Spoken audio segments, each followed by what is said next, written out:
5 Questions with LeRoy Butler. Now, here's Tom Silverstein. Hello, everybody. Welcome to 5 Questions with LeRoy Butler. We are finally into the regular season. Ask me why I'm smiling. Why are you smiling? I just love to beat the Bears. Because really, Tom, let's be honest. If you're a Bears fan, going into this game, you had to think that you were going to win the game. So for all these years, I think Matt LaFleur has won 9 straight over the Bears. Yes, he has, 9-0. Yes, not since the 90s when I think we won 10 or something like that. But you feel suffocated because after all of everything, this is the youngest team in the league at 25 years old. Now, I think they're like 26.5, so they're a young team as well. But I'm saying the overall thinking of Bear fans, you're thinking it's not your year to go deep, but at least to beat the Packers, so I'm in a good mood. Yeah, let's talk about that because you have to take your fan hat off for just 1 second. And I was kind of floored by how bad the Bears played. I thought they were going to be far more competitive and more disciplined, and they just weren't a very good team. Now, I don't know how much of that was the Packers. What do you think? I mean, how much are you taking out of one game? Well, 2 things can be true, okay? Because, yes, the Bears, especially the second half, they came a little unglued. The first half, I thought they played well. But I think the thing that confused the Bears was the Packers' defense was bend, don't break.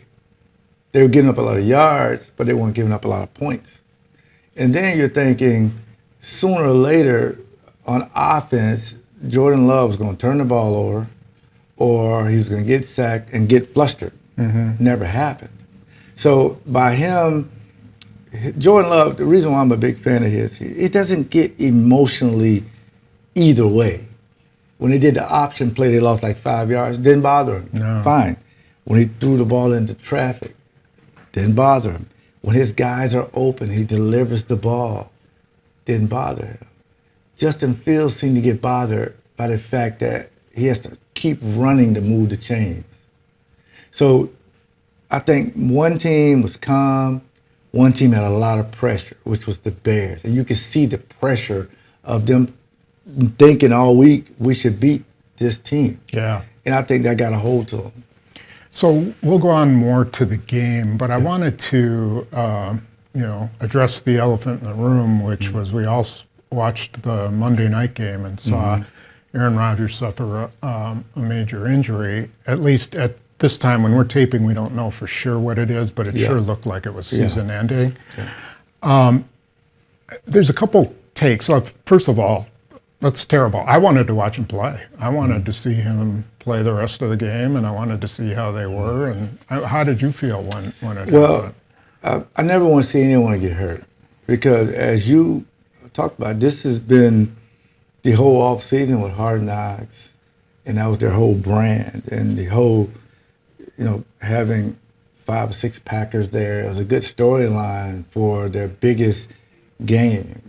That's why it was a Monday night game. Nothing else is going on but that particular game. And to see him get hurt, it was just kind of deflating.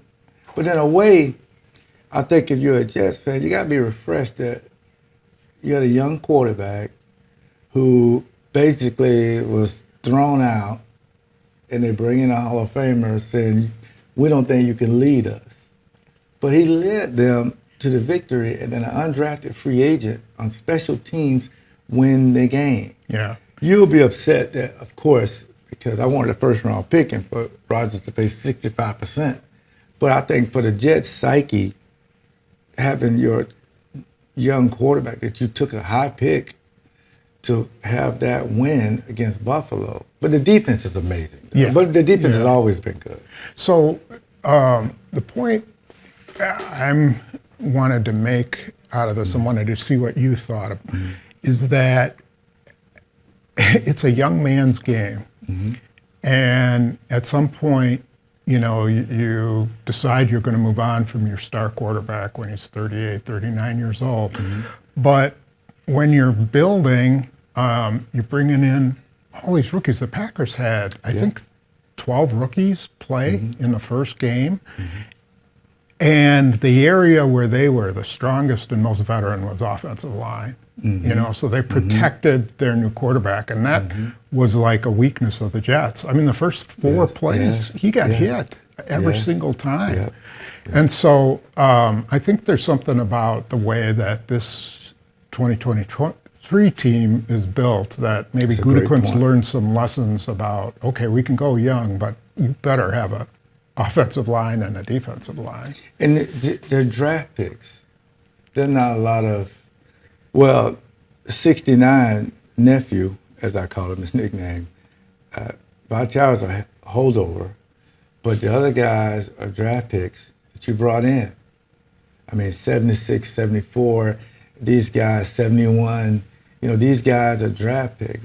Zach Tom and 63. 63 is another one. Yeah, I mean, he could be a starter. These are the guys that, Gutekunst deserves a lot of credit for that. Because I think, since we're on the Jets really quick, if you can see the GM of the Jets, he's under a lot of pressure from an owner to get it right. Because we're one of the few teams that has not won anything in forever. But the Packers are like, Gutekunst behind the scenes working and stress-free. So now at this point, if you can build the offensive line plays like that, and they do want to run the ball better, because we have to look at, you want to try to get 28 more carries, which they'll do, but the protection of your quarterback, to your point, if you can't protect your quarterback, things like this happen. But I will say this too, he got to get rid of the ball. True. If you know your line is not that great, get rid of it. But if you're the New York Jets and you know how Aaron Rodgers plays the game, first thing I'm doing is building that offensive line. I don't care what it takes. I'm getting him a left tackle. I'm getting him a good right tackle. I'm just, because he's going to hold on. He's done his whole life. He's not going to change. He made a lot of big plays like that, though. Yeah, he did. Yeah. He did. And ultimately it cost him last night. But Agreed. Another thing that you brought up was that how the Jets defense probably won that game. I would argue that the Packers defense played an enormous part in them winning and taking all the pressure off of Jordan Love. Yes. What was different? What looked different to you? That's a great question. First of all, here's why I'm a Joe Barry fan. And not because I'm a Packer player or whatever, a board member. Or a homer or all that. Put that to the side. Front runner or bandwagon. All that. People know I love it. I play for one team, but if you're watching this in like another country, I love the Packers, but put that to the side for a minute. I have to have an open mind. Here's why I like Joe Barry. Each guy has a plan, and that's all I'm going to concentrate on. So when you go into the game, do what you do. For example, Hercules, Van Ness. When you go out there, if the quarterback comes to your side, get him. Or you're coming out. He gets him. Not many people can get Justin Fields down. So I appreciate that. If you're Wyatt, if you're telling coach, I like to go after the quarterback, fine, I'm going to let you do that. Yeah. And the guy had one of his best games. I mean, that's what I like about this system. And I think that's the reason why Savage had a great game. They go to him in the offseason, you're our guy. Matt LaFleur, hey man, that's my guy. I don't care what the media say. I don't care. When someone believes in you, Tom, it makes you play better. But it also makes you think, if they believe in me, I can do the things I want to do. That's why I like Joe Barry's system. Yeah. And we had a couple of great calls when he brought Jair Alexander off the backside and he missed the sack. Come on, nephew, you got to get him. But those are great calls. Yeah. So that's why I like his system.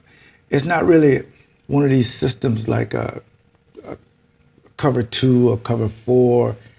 They're aggressive in spots, and I like it. It puts the players in position to make a lot of great plays.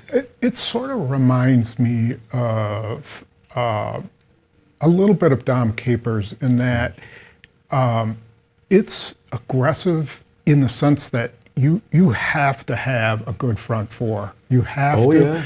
Yeah. You're going to play a lot of zone behind that, but you're going to count on your front five or whatever it Yes. is to Yes. get pressure. And, I noticed rewatching the game that the corners played off a whole ton because of Justin Fields, and nobody was screaming about them, needing to play more press coverage. You play what it takes to win the game, and if you play off, you got to have some pressure up front, and they did. Yeah. I mean, they won the line of scrimmage. In a big Yeah, they way. ran more games than I've seen in a while. Yeah. I mean, when 94 got his sack, he just pressed to the point, work your way around, there's your sack. Yeah. And the same thing with most of the guys. I mean, 47 got a holding call because the guy couldn't block him. Yeah. So my thing is, if they're going to run those games, because I know people were commenting the corners are off, but if they're in bump and run, running with their guys, and Fields run all the way down, Yeah, they like don't remember see the it. first time they played them last year? Yeah, 55-yard run or Touchdown. whatever it was. Yeah. So they learned from that tape. Two things can be true. We can keep our, eyes on the receiver and watch him at the same time, play a lot of combination zone. But and we'll show this in the X and the O's that, you can bring pressure, a 5-man pressure, and still play zone, but you got to play it correctly. Mm-hmm. If you don't play it correctly, it's going to be an issue. Yeah. And that's the stuff you got to clean up. And I think, seasons aren't one game. And so the Yeah, that's next true. game, Atlanta sees what they did and has a better offensive line, and they may be able to hold it a little bit Oh, yeah. longer. And maybe you have to blitz more. That's what I want to see with Barry is, okay, game to game, are you going to make the adjustments that, before the other team makes the adjustment to you or something like Yeah, that? that's what Matt LaFleur was telling them, and I didn't want people to think he was just throwing away the Bears win. But he says just one game. Yeah. Because when you address the guys 9 o'clock on Wednesday, I moved on from the Bears. Let's get on to Atlanta. But at the same time, you build off of these things. But I also know something Fritz Shermer told me. Everybody gets this tape. So what you did in the game, Yeah. deficiency, they're going to act on it. And it's a copycat league. Yeah. They'll do the same thing, but they'll flip it with motion. So you got to pay attention to some of your good and some of your bad. Okay. Two things to keep an eye on. Aaron Jones, we Yeah. saw him grabbing his hamstring on a touchdown, which we're going to show on X's and O's, how that happened. Not sure not sure whether it was a cramp or an actual hamstring pull. He didn't think it was too serious, but, you be careful with him. Well, he's the premier guy. I mean, he's the guy. He's just one of the smartest people, not just people I've ever been around.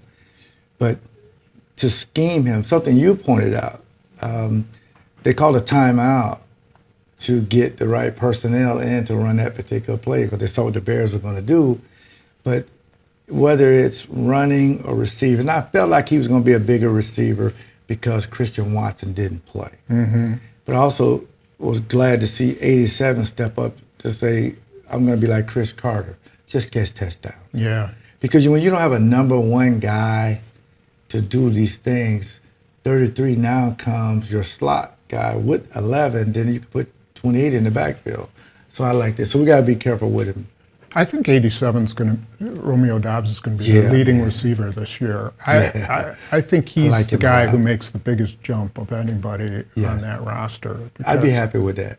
Yeah, he is so talented, and that catch he had on the rookie Tyreek Stevenson in the corner of the end zone was really phenomenal. And he wanted to do that last year, but just didn't get the opportunity.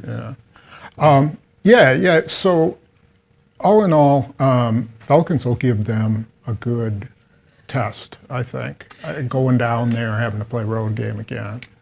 And I'm glad they're playing another road game because if you can't win on the road, you can't get to the Super Bowl.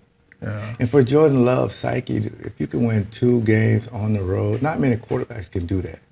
I'm dead serious. Yeah. So if he can do that coming back for alumni weekend with all the former players there, his first home game, hopefully they'll be 2-0, and he can say, he was the first quarterback to have 3 touchdowns. I mean, his passer rating over 100. Didn't turn the ball over. And I want him and Musgrave to really get that chemistry, sort of like Brett and Chewy. Yeah. They were just synchronized.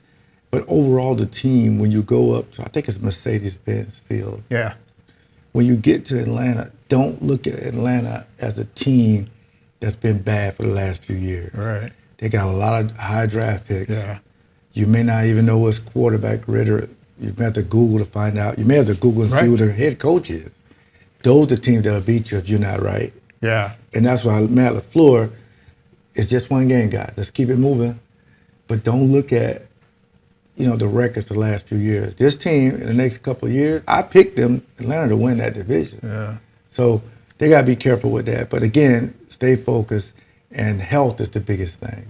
Okay, before we go on to your score, so, the three starting quarterbacks, Favre, Rodgers, and Love, have all played the Bears for the first time. Love and Rodgers won. Do you remember what happened in Favre's first game versus the Bears? No, I don't. You don't? No. Okay, so this is great. I had to go back and do some research on that because I wanted to see what Love and what Rodgers and Favre. So you guys got your butts kicked. Yeah. But thanks the a key lot. play, You could put something in the key that. play in the game, you dropped Neil Anderson for a 7-yard loss on a run. I remember that. You do? I do remember Neil Anderson. He went to Florida. I remember Neil Anderson. Okay. So you dropped him for do you know what happened after that? No. No. I probably would have You figured don't remember that at all? I remember hitting him. But Okay. So it was 4th and 3, and they ran a fake punt on you. They ran their guy to the sideline like he was going off the field. Yes. And then he ran up the field and he got like a 43-yard gain. Yeah, the net in the tailpipe. Those kind of plays get you. Yeah. After you make a big play, you're all excited. 4th down, they're going to punt. And Anyway, okay, that's my fun part of the show. yeah, it was fun because you make us look bad. Yeah, okay, go. You got your... But my prediction is they have to just go down there and win, but continue to score in the high 20s. 30s, you're not going to score 30 every week. But if the defense can give up 17 and under, they're going to win a lot of games. So I think the Packers will win 28-17. And I want to see Jordan Love really establish the short passing game, because if Watson is available, you're going to get your opportunities down. Because he missed a couple of long throws. When those start connecting, man, I'm just proud of the way he stood in the pocket nice and tall and made some of those great throws. So shout out to Stenovich and the offensive group as a whole look good. So if they score 28 points and they win, coming back home next week to play the Saints, I'll be very happy. Okay, great. And you have some people you want to thank? Yeah, I really want to thank Pick and Save. Of course, Pick and Save has been there from day one, but you can get my Lee Baca there. And me and Robin Yao, you know Robin Yao. We have a canned cocktail, Leaping Lemonade. You can get that at Pick and Save, of course. And please go to my website, LeRoyButlerInc.com. I'm having a Leap into Wellness Mental Health Summit. Go there. You must register. It's in Milwaukee, October 28th. And again, I want to thank Marcus Theaters, the city of Milwaukee, and Educator Credit Union as well. Thank you very much. Okay, and if you've never checked in on X's and O's, or if you have, if you have, you've got to come and check it out. If you haven't, you absolutely got to come and check it We've out. upgraded. We got some new We technology that's going to make it a lot So be fun. patient with us, though, because I went to Florida State. Right, because we're both still learning it. Anyway, thanks for joining us. See you next week.